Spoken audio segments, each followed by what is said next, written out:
Welcome back to Conversations about the C word, covering cash, culture, and everything community in between. My name is Kyla P. Barnes. I am your financial chef and coach. Check me out with Jean Glaze Art and Finance at www.1gingles.com.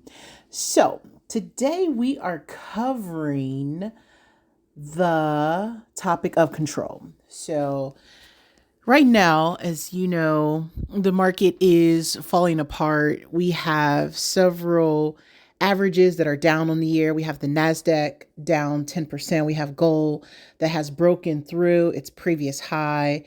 We have the S&P down 3% on the year. The Dow is trailing behind by about 3 to 5%. Many of the securities are in negative territory. However, there are some positive securities that are really breaking headlines. They're making a way forward, and it seems as though, ironically, that they are performing irregardless of what the market is doing, which makes them highly defensive.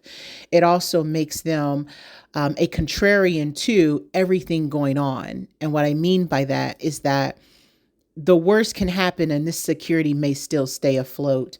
I'm specifically talking about the following list of securities. I'll give you 5. This is not a recommendation. This is simply just quoting the information as it is. CVS right now is up 50% year to date. Newmont Mining is up 30%. Philip Morris is up 28% on the year. Vertex Pharmaceuticals is up 24%, and Uber is up 24%. When you go back and look at these particular 5 securities in 2024, they were down significantly. With the markets being down as much as they are, it does have several sectors significantly out of favor.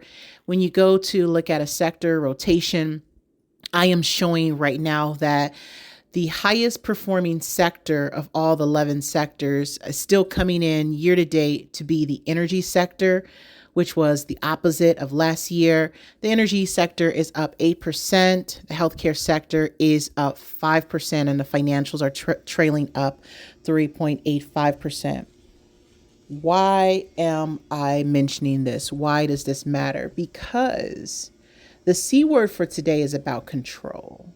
Right now, the markets are out of control. They are free fall spinning and no one knows how to stop it.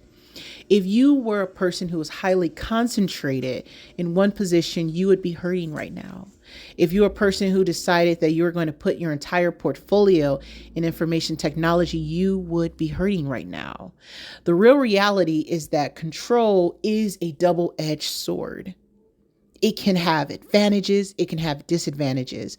But if you cannot control the inputs of how something works, then you will never be able to control the outputs. The double-edged sword for control means that there are advantages like predictability when it's working very well, controlling the narrative of how things work, managing the level of uncertainty, planning and execution work well when you are in control, which therefore increases its efficacy and its efficiency.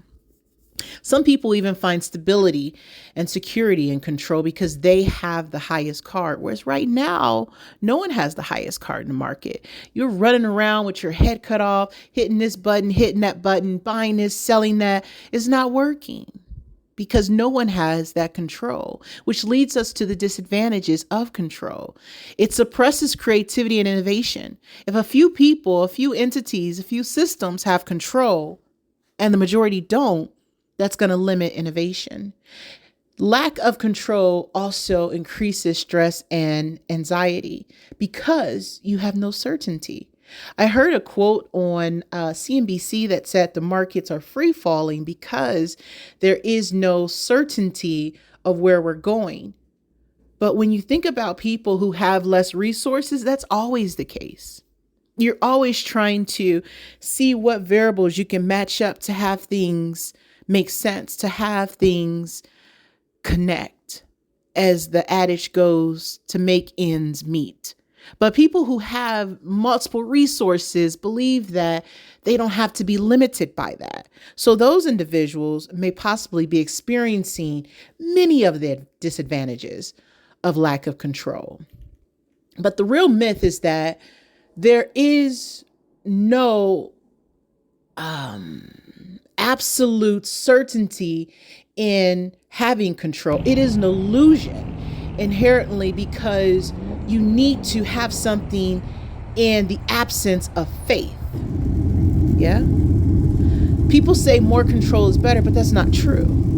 People say that control is external, but that's not true either, because people who are internally motivated, who are moving along this continuum called life, finding other things to power them, don't need to have external stimuli. There's some times in which control is needed, and there's some times in which it's not needed. It's great when you put in your financial budget. It's great when you have a strategy that you've put in place, and even in the worst scenarios, it's going to try to stress test that and protect you against a greater loss. That's when control really works well. When control is not needed is when it's a few people making those decisions that impact everyone else. It limits, as I said previously, creativity and innovation. What are your thoughts on that? It doesn't allow for autonomy nor experimentation because you have to fall underneath the school of what is control, who's doing the controlling, and how to operate. Control limits trust, right? You've got half the pizza. I paid for it. I only got one slice. That's not fair. Control fails to allow for people to naturally adapt to the current environment because it's always changing. It's always unpredictable. I believe that where we are in the market is that if you can build a plan that is going to be forward looking, it's going to be less about what you can get in the short term and more about positioning yourself for success, buying companies that matter, putting your time into things, people, ideas, or even into yourself that are notable, that are focused on all the good things in life. You're going to find that while you need to have some idea of control, control is just a tool. It's not a universal solution, and it is also a myth. It has its place. Sure, it does. But if in the event you cannot find its place, don't force it. My name is Kyla P. Barnes. I am your financial chef and coach. Thank you for tuning in to my podcast. I will see you on the trading floor.